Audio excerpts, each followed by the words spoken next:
그러면 두 번째로 예를 들어볼 문장은 나는 매일 집에서 아빠랑 수학 공부를 합니다라는 문장을 한번 만들어 보시겠어요? 그래서 누가 나한테 너 왜 이렇게 수학을 잘해? 그러니까 난 매일 집에서 아빠랑 수학 공부하잖아. 이런 문장을 말하고 싶은 거죠. 자, 그럼 제가 두 번째로 예를 들어볼 문장은 나는 보통 집에서 아빠랑 수학 공부를 합니다라는 문장을 한번 만들어 보세요. 그래서 누가 나한테 야, 너 수학 진짜 잘한다. 어떻게 그렇게 수학을 잘하니? 나 보통 우리 아빠랑 매일 집에서 수학 공부하잖아. 이런 문장을 갑자기 얘기하고 싶은 거예요, 영어로. 그러려면 과연 영어로 어떻게 만들 수 있을까요, 이 문장을? 그래서 머릿속으로 한번 상상을 해보세요. 한 5초를 드려볼게요, 역시. 하나, 둘, 셋, 넷, 다섯. 예.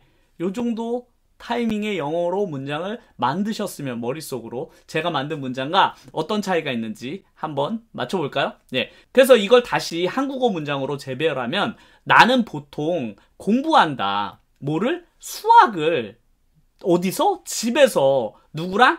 아빠랑 언제? 매일. 이렇게 됩니다. 한국어로 재배열을 하면. 그래서 나는 보통 공부한다. 수학을 집에서 아빠랑 매일. 요렇게 문장을 재배열하셨으면 정말로 잘하신 거죠. 그걸 영어로 바꾸게 되면 I usually study math at home with my dad every day가 됩니다. 그래서 요런 정도의 문장은 기니까 갑자기 말하기는 쉽지 않잖아요. 그리고 집에서라는 게 앞에 나와야 되나? 아니면 뒤쪽에 나가는 게 좋은가? 라고 생각을 하실 수도 있고, 아니면 매일매일이라는 단어를 언제쯤 이야기하는 게 좋을까라고 머릿속으로 혼동이 오시는 경우도 많을 것 같아요. 아니면 그냥 이거 대충 이런 단어들 중간쯤에 넣어도 되는 거 아닐까라고 생각을 하겠지만, 실제로 영어는 생각보다 순서가 상당히 정해져 있는 편이에요. 물론 완전히 정해져 있진 않지만 대부분은 이런 식으로 배열을 해야 맞습니다. 그래서 영어 문장을 이런 식으로 한글, 그리고 한글을 영어 순서로 재배열하고 그걸 영어로 바꾸는 훈련을 반복해서 하시다 보면 내 머릿속의 순서가 자연적으로 영어 순서로 재배열하는 그런 훈련을 하실 수 있어서 나중에는 이 두 번째 단계를 그냥 머릿속으로 익숙해지면 굳이 생각하지 않고 영어를 바로 이야기하실 수 있으실 거예요. 하지만 이런 거는 책에도 없고 제 경험상 책도 없고 뭔가 어떻게 가르쳐주는 곳도 잘 없어요. 저 같은 경우야 오랜 시간 동안 외국에 어느 정도 살았고 그리고 자연스럽게 그 영어로 소통을 오랜 기간 하다 보니까 자연적으로 그런 것들이 몸에 생겼는데 과연 이게 없는 사람들은 과연 이런 걸 어떻게 배울까를 늘 고민하게 되거든요. 외국인이라거나 아니면 영어를 오랜 시간 동안 정말로 외국인과 함께 생활을 하신 분들은 이런 것들이 그냥 자연스럽게 몸에 뱄겠지만 그렇지 않은 분들은 이런 것들을 배울 방법이 없잖아요. 그래서 그런 기회가 적은 분들일수록 어떻게 해서든지 그런 거를 간접적으로라도 습득할 수 있는 기회가 있어야 되는데 우리나라에서 그런 책도 있는 게 아니고 뭐랄까 그런 교육 방법이 있는 게 아니라서 저도 고민을 정말로 많이 했거든요. 그래서 이 방식을 가지고 계속 한동안 공부를 계속 이어나갈까 합니다.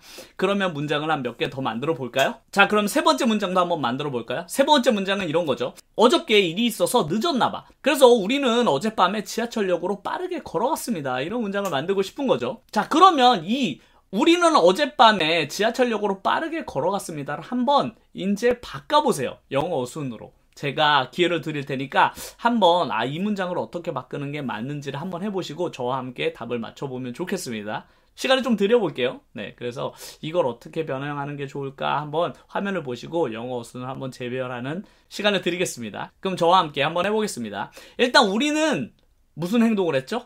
걸어갔습니다. 근데 어떻게 걸어갔냐면 빠르게 어느 쪽으로? 지하철역으로. 언제?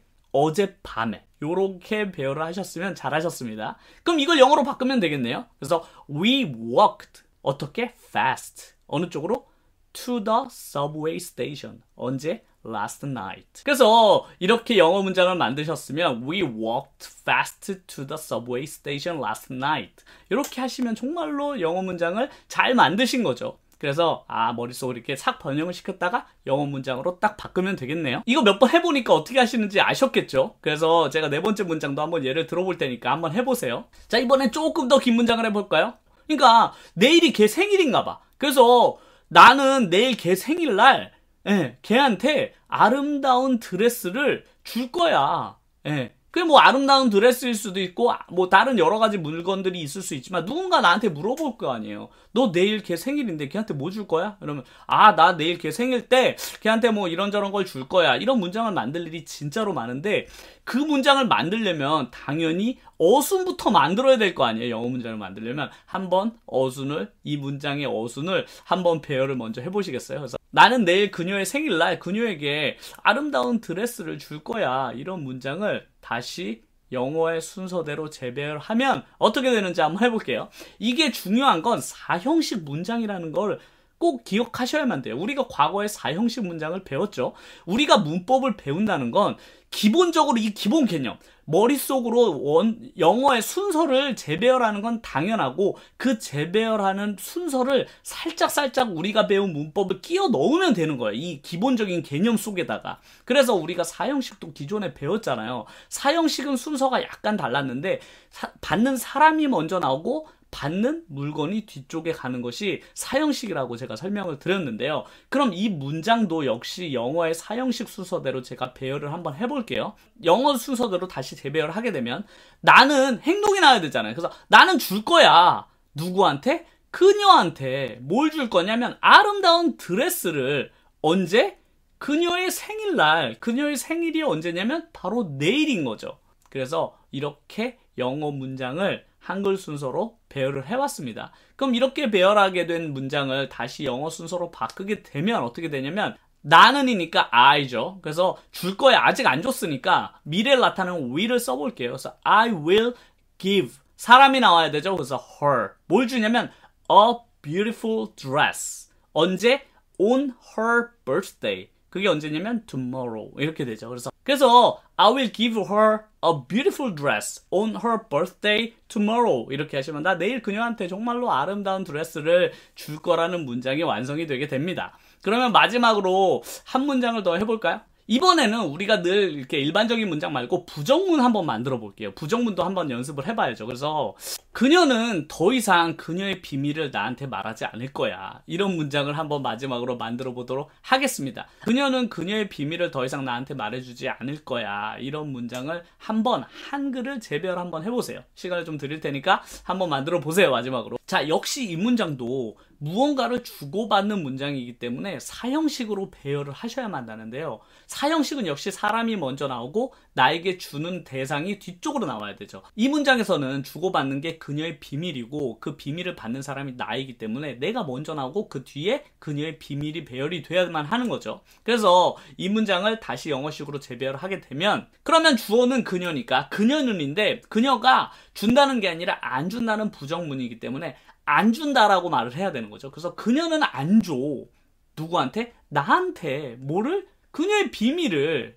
언제? 더 이상은. 이런 식으로 영어 배열을 하시면 잘하셨습니다. 이 문장도 약간의 미래를 나타내죠. 그녀가 더 이상 나에게 그녀의 비밀을 주지 않을 거야니까 앞으로 안 준다는 거잖아요. 그러니까 역시 will을 써도 되고 be going to를 쓰셔도 되는데 이번에는 be going to를 써서 문장을 만들어 보겠습니다. 그래서 she 다음에 그녀가 나한테 준다는 게 아니라 더 이상 안 준다라고 하니까 she is not going to give. 이렇게 not going to give 하면 더 이상은 안 줘. 이런 뜻이 되죠. 그래서 she's not going to give. 그 다음 사람 나오죠. me.